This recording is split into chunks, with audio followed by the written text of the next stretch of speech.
And that's all your sport for now.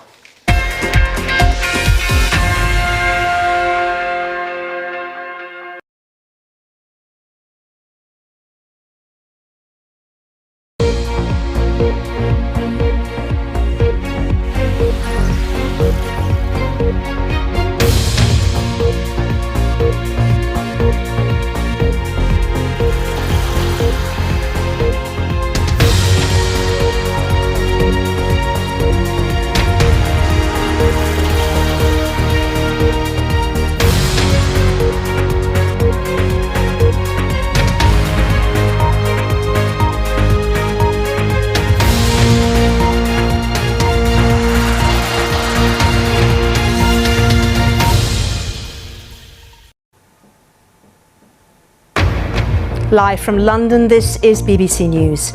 Outbreaks of violence threaten Sudan's 72-hour ceasefire as governments continue trying to repatriate their citizens. As more people arrive here in Cyprus to safety, the UK Foreign Secretary says now is the time to move.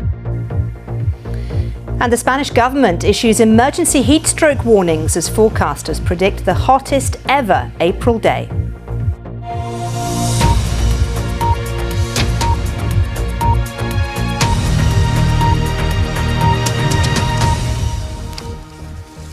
Hello and welcome, I'm Maryam Moshiri. Efforts are being stepped up in Sudan to try and extend a fragile ceasefire between troops loyal to rival generals. The outbreak of violence in the country has left more than 500 people dead and forced thousands to flee. Well, the current truce, brokered by the UK, is due to expire later on Thursday. Brokered by the US, Both the UN and the South Sudan are rapidly trying to organise a 3-day extension to that. Well, the Sudanese army says it's approved the idea of discussing the proposal, but its rival, the Rapid Support Forces, has not yet responded. Well, let's cross live now to Nairobi in Kenya for the very latest from our diplomatic correspondent, Paul Adams. And Paul, there are efforts by South Sudan to get the two sides to peace talks. Where are we with this? Well, that's Guy Hedgecoe there, preceded by Courtney Bembridge. Around the world and across the UK, this is BBC News.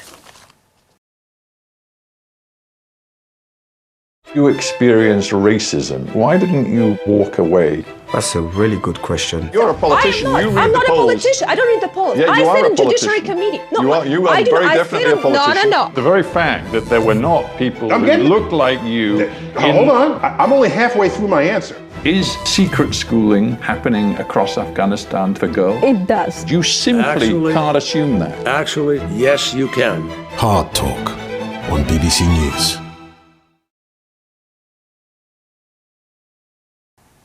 You're live with BBC News.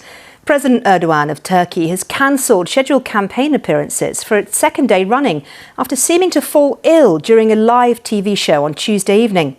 The programme went off air for 20 minutes, after which Mr Erdogan apologised and said he had a stomach upset. Our senior correspondent Orla Gurin is in Istanbul and told us more. We will indeed. Lewis, thank you very much indeed.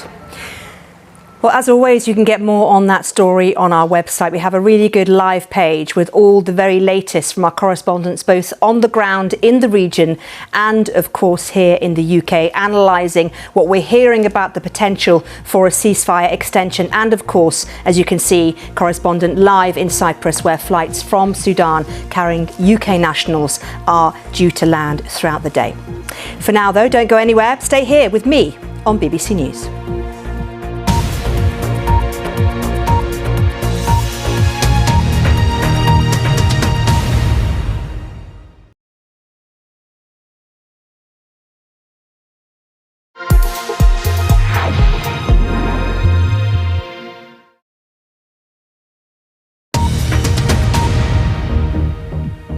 This is BBC News, and these are the very latest headlines.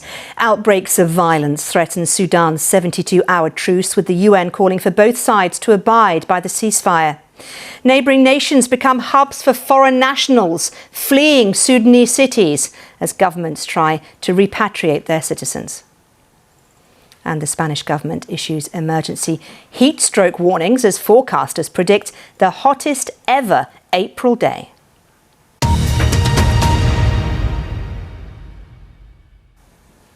Well, let's cross live now to Larnaca Airport in Cyprus, and we have been across this all day with our correspondent Lewis Vaughan-Jones, who is there at the scene. Lewis, I can see the plane carrying UK nationals from Sudan has just landed behind you. Tell me what's happening around the world and across the UK. This is BBC News.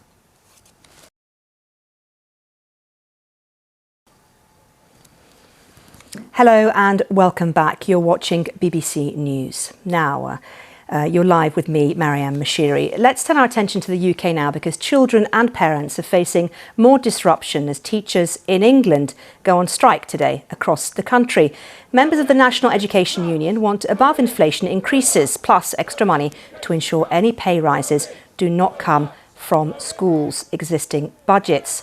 Well, we can cross live now to Siobhan Wellick, who is a teacher at St Albert the Great Catholic Primary School in Hertfordshire in England. And it's so good to talk to you. Thanks for taking the time to speak to us. Tell viewers who are watching this, why is it that you are striking today?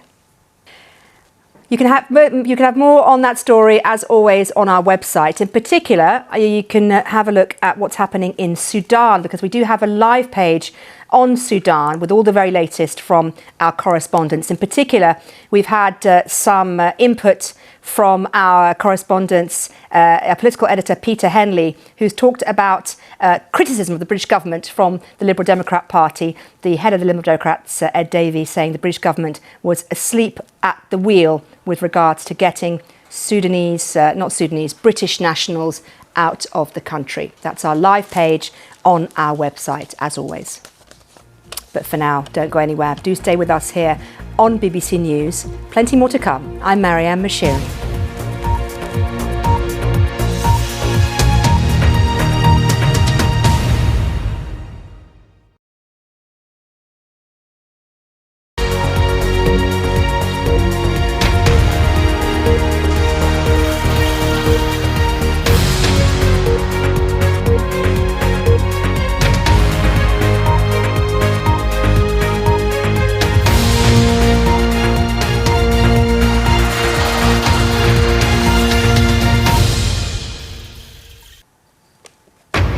Live from London, this is BBC News.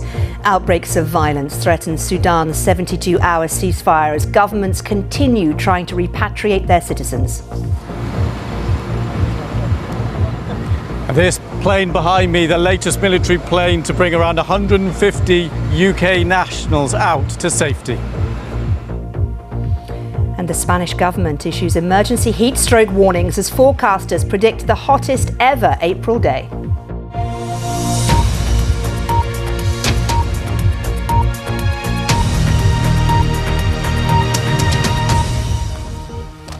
Hello and a very warm welcome to the programme. I'm Maryam Moshiri. Efforts are being stepped up in Sudan to try and extend a fragile ceasefire between troops loyal to rival generals. The outbreak of violence in the country has left more than 500 people dead and forced thousands to flee. Well, the current truce, brokered by the US, is due to expire later on Thursday. Both the UN and South Sudan are rapidly trying to organise a 3-day extension to it. The Sudanese army says it's approved the idea of discussing the proposal, but its rival, the Rapid Support Forces, has not yet responded. Well, our diplomatic correspondent Paul Adams has the very latest. Around the world and across the UK, this is BBC News.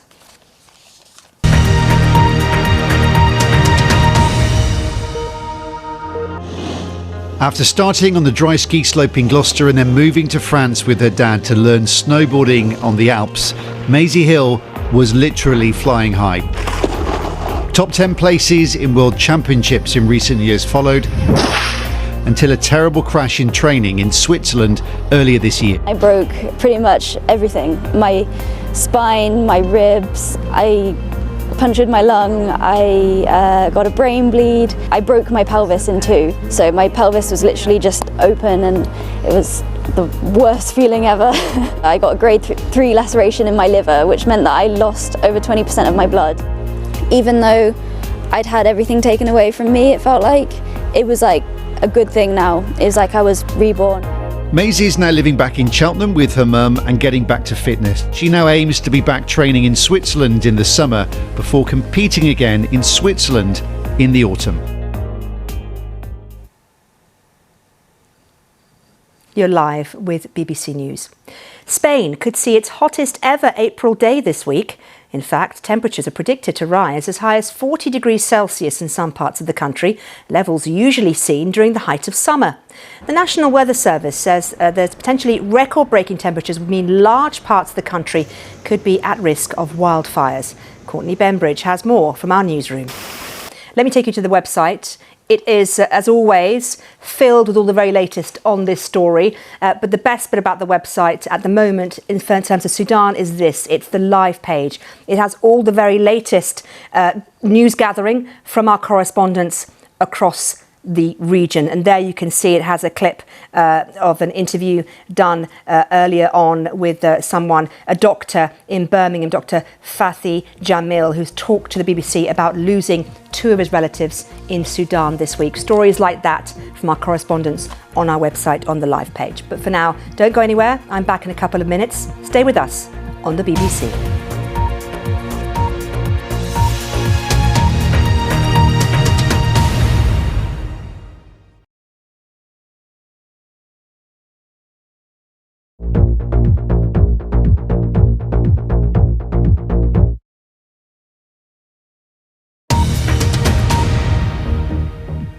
This is BBC News and these are the latest headlines. Outbreaks of violence threaten Sudan's 72-hour ceasefire as governments continue trying to repatriate their citizens. The British government unveils tougher rules on gambling companies to tackle smartphone problem betting. And could California be about to experience a second gold rush? More on that coming up. Back now, though, to our top story this hour, and efforts are being stepped up in Sudan to try and extend a fragile ceasefire between troops loyal to rival generals. Hundreds have been killed and thousands have been forced to flee. Meanwhile, the UN has expressed concern about the numbers who will need assistance. Long queues are building on Sudan's borders, where people fleeing are facing day-long waits and demands for visas in order to cross to safety. Well, the UNHCR said it was expecting at least 270,000 refugees to cross into Chad and South Sudan, including South Sudanese who are returning home.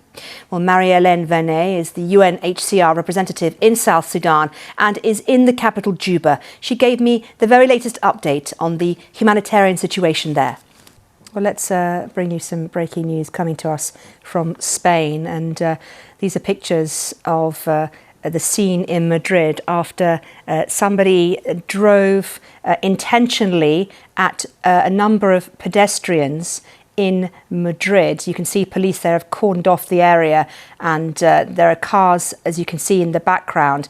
We don't have a lot of information right now, but what we do know is that 2 people have been killed and several injured after a person intentionally ran over pedestrians in the Spanish capital.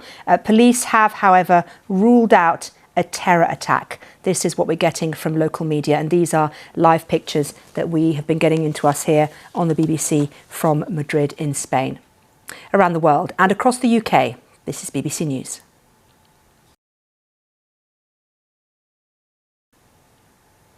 Welcome back. You're live with BBC News. Ministers in the UK have announced the biggest changes to laws on gambling in nearly 2 decades, aiming to update and toughen regulations for the smartphone era, which has completely changed how people place bets.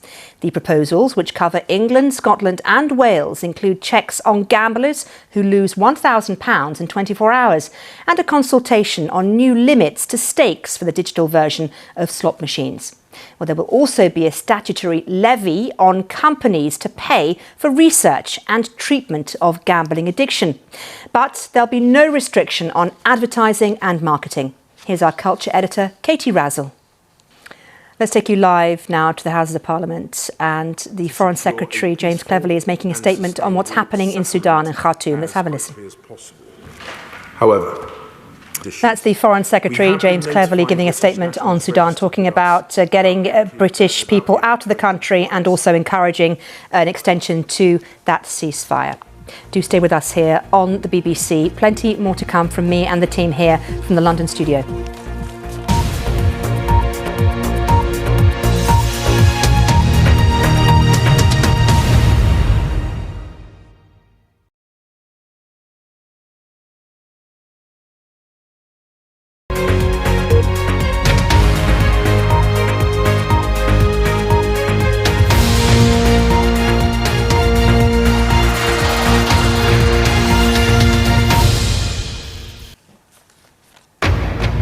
Live from London, this is BBC News.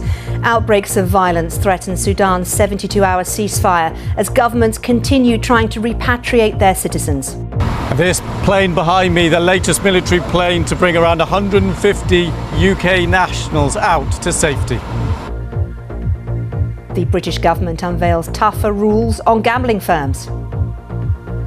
And emergency heatstroke warnings in Spain as forecasters predict the hottest ever April day.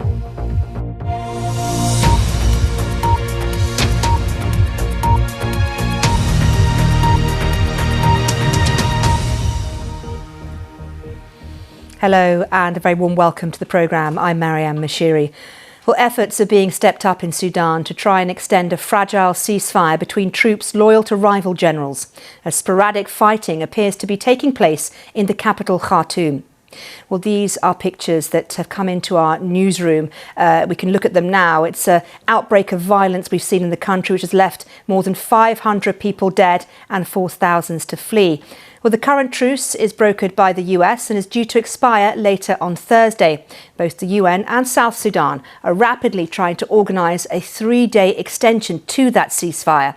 Well, the Sudanese army says it's approved the idea of discussing the proposal, but its rival, the Rapid Support Forces, has not yet responded. Well, let's take you live now to the House of Commons, where the UK Foreign Secretary, James Cleverly, has been giving a statement on Sudan. A little bit earlier, he talked about the fact that 6 planes, which have been chartered by the British government, have left the Sudanese capital, Khartoum, over the last day or so, and have arrived in Larnaca in Cyprus, bringing 536 Britons out of the country. He also went on to say that more flights are taking off today. He also talked about encouraging or unified encouragement of nations, both neighbouring Sudan and also part of the UN, to try and get a ceasefire extended. Let's listen in. Operations, we have to work on the immediate and long-term stability of Sudan. Make every effort to prevent this conflict spilling over into neighbouring countries and destabilising the region. We will continue to do so. Around the world and across the UK, this is BBC News.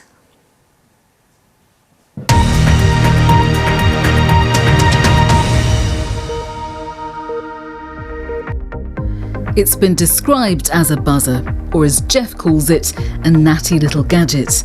But for something so small, its impact is huge. If I turn it off, and then I turn it back on again. Jeff is one of the first people to use the Q1, which is now being trialled at Addenbrooke's Hospital in Cambridge, where staff admit patients have been surprised by the results. I think it was a surprise to me as well, which is why we're trying it in inpatients, because it has such a quick effect. And actually a lot of the drugs that people need to take to treat the condition have a lot of side effects. Over 13,000 people are on the waiting list for the Q1, so Jeff is one of the lucky ones. Operating a scooter would have been unthinkable without one. Training a new puppy, now a walk in the park. You're live with BBC News. In the UK, gamblers who are losing £1,000 a day will face checks as part of new, tougher gambling regulations unveiled today. Addressing the House of Commons, the Culture Secretary, Lucy Fraser, explained the importance of these proposals. OK, well, Trifon Ruiz Castro, it's good to talk to you. Thank you for taking time out from a traffic jam to talk to us here on BBC News. OK, thank you to you. A pleasure. Temperatures in Spain hitting 40 degrees at the end of today. Stay with us on BBC News.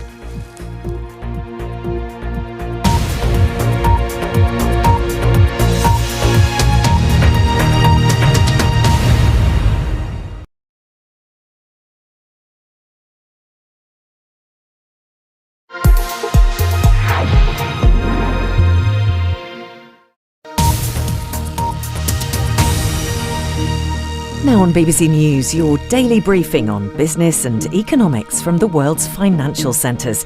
From new broadcasting house in London, World Business Report.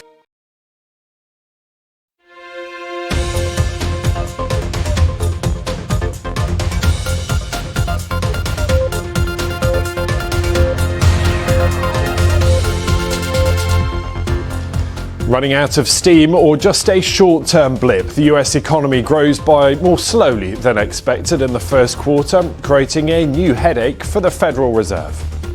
And China first, the yuan overtakes the US dollar for the first time as China's most used currency for international transactions.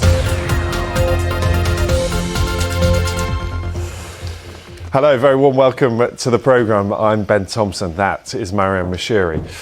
Now let's start in the United States because in the past hour we have just had an update on some important data. They show that the world's biggest economy is still growing, but by more slowly than first thought. Now, in the first 3 months of this year, the US economy grew by 1.1%. That's on an annualised basis, with consumer spending still remaining pretty strong. But many analysts have been expecting today's figure to be closer to the 2% mark. All of this, of course, adding to fears that the American economy is running out of steam. So let's get the thoughts of Samira Hussain, who's our North America business correspondent, standing by in New York. And so that is the question, isn't it, Samira? Is this just a temporary blip? Or are we in a longer-term slowdown? Because we've talked a lot about the US avoiding recession. This won't be welcome news.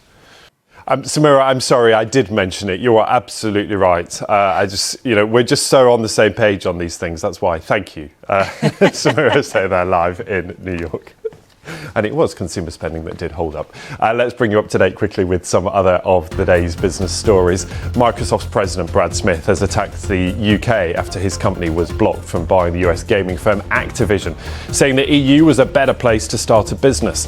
Smith said the move was bad for Britain and marked Microsoft's darkest day in its 4 decades of working in the country.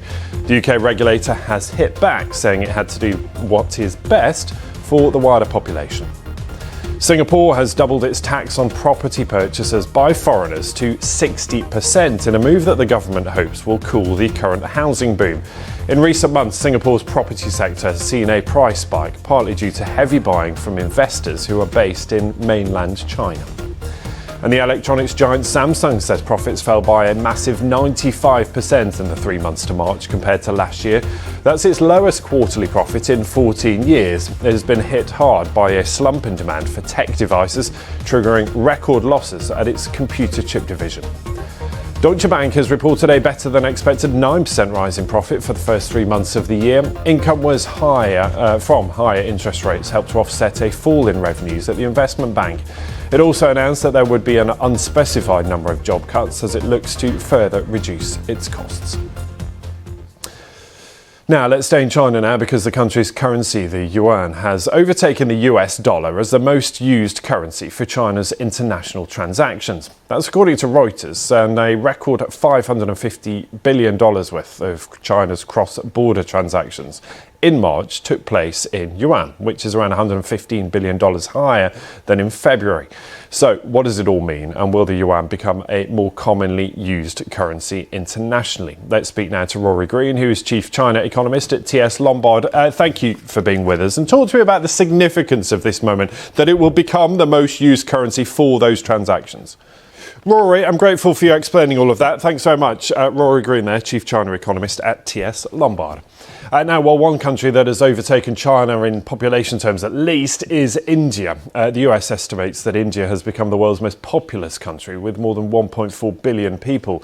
Well, the country's youth make up a massive 65% of that number, and experts agree that it is a huge potential now for economic growth. But there is one big problem. There are not enough women in the workforce. So, in the last 2 decades, the number of working women has fallen to record lows.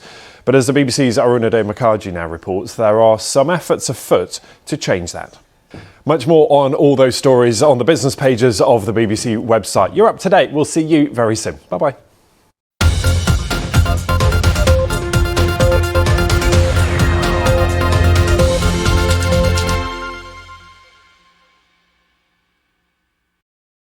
Want to understand what the news means for you? BBC News Catch Up on Sounds is a new playlist that puts you in control and lets you explore the stories you're interested in. From breaking headlines... There's been a wave of missile strikes across Ukraine. ...to deep dive podcasts and current analysis. The longer the conflict goes on, the more chance there is just something happening that leads to an escalation. Make sense of the stories you care about whenever suits you.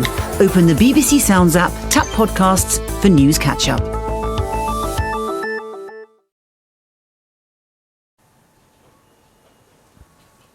You're live with BBC News. Well, now it's time for a look at the day's sport with Hugh. Hugh, over to you.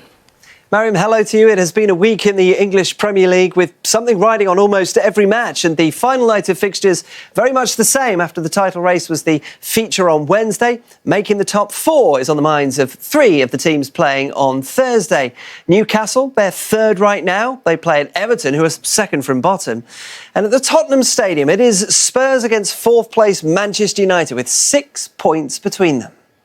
Much more on our website, of course, including the latest from the snooker, and a look ahead to the Premier League matches and indeed the Champions League semi-final first leg in the women's game. Barcelona leading Chelsea by 1-0. But Mariam, that's all we sport for now. Amazing, Hugh. Thank you very much. Train drivers in the UK are to stage 3 fresh strikes in the long-running dispute over pay. One of the strike days will include the day of the FA Cup final on the 3rd of June, according to their union, ASLEF. Well, I'm joined now by our business correspondent, Theo Leggett, in the newsroom. Theo, what more do we know about these strikes? Now, before we go, let's take a look at the most watched video on our website. And there's a good reason why it is. It's an amazing rescue. Police in Wisconsin were following a van when their dashcam footage captured the vehicle erupting into flames. The minivan had refused to stop for police while driving with a flat tyre. Look at this. The footage captures police pulling over and managing to save the 84-year-old man by pulling him out of the car. Absolutely incredible pictures there. There you go. He's being pulled out, the 84-year-old. Well, officers who pulled the driver to safety say that he escaped without any injury or any major injuries, at least. As always, you can get all the stories you've been watching here on the BBC News on our website. It's always available to you, and here we have our live page. It's key for our coverage of Sudan because all the correspondents both on the ground and around the globe will be filing stories and pictures and notes on the Sudan story on that live page, so do go there if you want the very latest. But for now, I have to say, stay with us here on BBC News. My colleague Maryam is here in just a couple of minutes. Stay with us on the BBC.